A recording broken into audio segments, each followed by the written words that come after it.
పుష్ప 2 తర్వాత బాలీవుడ్ ఓ south hero కోసం wait చేస్తోంది. అలాగని పాన్ ఇండియా స్టార్ ప్రభాస్ నటించిన రాజాసాబ్ కోసం కాదు. హిందీ ఆడియన్స్ ఎదురు చూసేలా చేస్తున్న ఆ సౌత్ స్టార్ ఎవరు? Watch the story.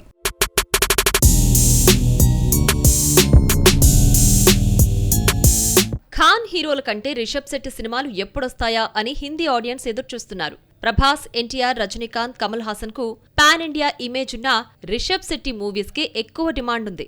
Kantara hit తో కాంతార చాప్టర్ 1 పై హైప్ ఉండడం కామన్. అయితే రిషబ్ నటిస్తున్న సినిమాలన్నిటికీ బాలీవుడ్ లో సూపర్ క్రేజ్ ఉండడం విశేషం. బ్లాక్ బస్టర్ చావా ప్రభావం రిషబ్ హిందీ మూవీ ఛత్రపతి శివాజీ మహారాజ్ పై పడుతోంది. చావాలో కొడుకు కథే ఇలా ఉంటే తండ్రి శివాజీ కథ ఎలా ఉంటుందోనని బాలీవుడ్ వెయిట్ చేస్తోంది. చావా కంటే మరింత పవర్ఫుల్ గా తీస్తే రికార్డులు బద్దలు కొట్టడం ఖాయమనిపిస్తోంది. సందీప్ సింగ్ దర్శకత్వంలో రూపొందుతున్న ఈ హిస్టారికల్ మూవీ 2027లో థియేటర్స్ లోకి రానుంది. రిషబ్ శెట్టి ప్రస్తుతం నటిస్తున్న సినిమాలన్నీ పాన్ ఇండియా మూవీసే. కాంతార హిందీలో కూడా మంచి వసూళ్లు రాబట్టడంతో కాంతార ప్రీక్వెల్ పై భారీ అంచనాలున్నాయి. మరోవైపు హిందీ ఆడియన్స్ ని మెప్పించిన హనుమాన్ సీక్వెల్ జై హనుమాన్ లో ఆంజనేయుడి అవతారం ఎత్తాడు రిషబ్. హనుమాన్ గా నటించడానికి చాలా మంది స్టార్స్ ఇంట్రెస్ట్ చూపించినా ఆ ఛాన్స్ రిషబ్ కి దక్కింది. ఇలా బాలీవుడ్ వసూళ్లు కొల్లగొట్టేలా క్రేజీ ప్రాజెక్ట్స్ చేస్తున్నాడు రిషబ్. ఈ హీరో లైనప్ మామూలుగా లేదు.